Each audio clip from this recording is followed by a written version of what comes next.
ဒေါန်ဆန်းစုကြည်နဲ့တွေ့ခွင့်ပေးပါတက်ရှိထင်ရှားရှိကြောင်းတက်တည်ပြပါလို့ပြောနေတိုင်းပြောတဲ့စကားလုံးတိုင်းတောင်းဆိုမှုတိုင်းဟာဘာနဲ့အလားတန်တူလဲဆိုတော့ဦးမင်းအွန်လိုင်းသည်ပုံမှန်112နဲ့114ကို124ကိုချိုးဖောက်ထားတော့ဒုစရိုက်သမားနော် criminal ရာဇဝတ်သားတစ်ယောက်ဖြစ်တယ်လို့ပြောနေတယ်လို့ဖြစ်နေတာအဲ့ဒါကိုသူတော်ခံပြနေတာအဲ့တော့အခုလက်ရှိတော့အမေစုချင်နေဘယ်လိုရှိလဲကိုမောင်နာ please တဲ့ဒေါန်ဆန်းစုကြည်နဲ့ပတ်သက်ပြီးတော့အကျမ်းမာပါတယ်လို့ပြောသွားတယ်ပေါ့နော်ပြောထားတယ်ပေါ့အဲ့ဒါနဲ့ပတ်သက်အဲ့မတိုင်ခင်မှာလည်းကျွန်တော်ပြောခဲ့ပါဒေါန်ဆန်းစုကြည်မျောလင့်တယ်ပေါ့ကျွန်တော်မျောလင့်တာတခုရှိတယ်ဒေါန်ဆန်းစုကြည်နံပါတ်1ကျမ်းမာနေတယ်နံပါတ်2ချက်အနေနဲ့နော်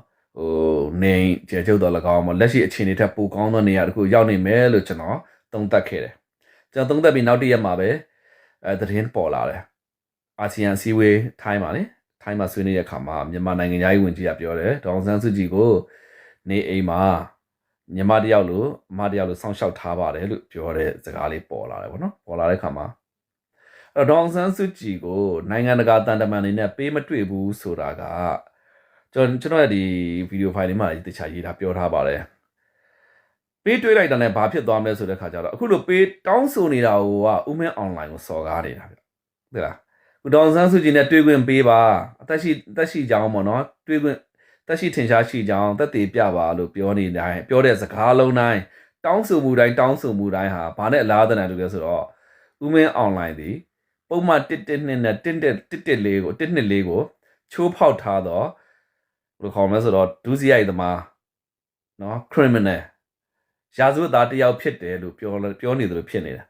အဲ့ဒါကိုသူတော်ခံပြနေတာအဲ့တော့အာဆီယံကတစ်ခေါက်ပေါ့နော်အာဆီယံဒီနေ့ကျမတို့ကိုထားပါတော့ဒေါန်ဆန်းစုကြည်နဲ့ပေးတွေ့ပါလို့ပြောလိုက်တိုင်းမှာဦးမင်းအွန်လိုင်းကရာဇဝတ်သားတစ်ယောက်တစ်ခါဖြစ်တယ်ထိုင်းနိုင်ငံကတောင်းဆိုတယ်ဦးမင်းအွန်လိုင်းရေဒေါန်ဆန်းစုကြည်နဲ့ကျွန်တော်တို့ကိုတွေ့ခွင့်ပေးပါလို့ပြောလိုက်တဲ့အချိန်တိုင်းမှာလည်းအဲ့ဒီဦးမင်းအွန်လိုင်းဟာရာဇဝတ်သားတစ်ခါဖြစ်ပါတယ်အကယ်၍သာတွေ့ခွင့်ပေးလိုက်ပြီးစုံခွင့်ပေးလိုက်ပြီးဆိုလို့ရှိရင်တော့ဦးမင်းအွန်လိုင်းဒီလုံးဝရာဇဝတ်သားလုံးဖြစ်သွားပါပြီအဲ့တော့တောင်းဆိုမှုတိုင်းဟာ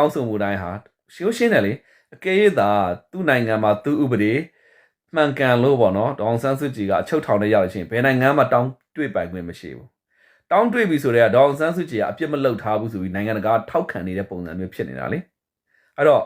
ဒေါန်ဆန်းစုကြည်တခါတောင်းတွေ့လိုက်တိုင်းမှာတောင်းတွေ့ခွင့်ပေးလိုက်ပြတယ်ဖြစ်ပါတွေ့ပေးဘာလို့ခေါ်မလဲတွေ့ခွင့်ပေးပါလို့ခွင့်တောင်းလိုက်တဲ့အချိန်တိုင်းမှာတခါတောင်းရင်တခါဟိုပုဂ္ဂိုလ်ဒုစရိုက်သမားဖြစ်တယ်။ကဲတွေ့ခွင့်ရသွားပြီဆိုလို့ရှိရင်ဟိုပုဂ္ဂိုလ်လုံးဝဘဝရေစုံမျောပါပြီ။အဲ့ဒီတော့ကြောင့်ဒေါန်ဆန်းစုကြည်ကိုပေးတွေ့ခြင်းမတွေ့ခြင်းနော်ပေးတွေ့ခြင်းမတွေ့ခြင်းကဦးမင်းအွန်လိုင်းရဲ့ဘဝနဲ့တိုက်ရိုက်ချိုးကြနေပါတယ်။အဲ့ဒါကြောင့်မလို့ပေးမတွေ့တာပါနော်။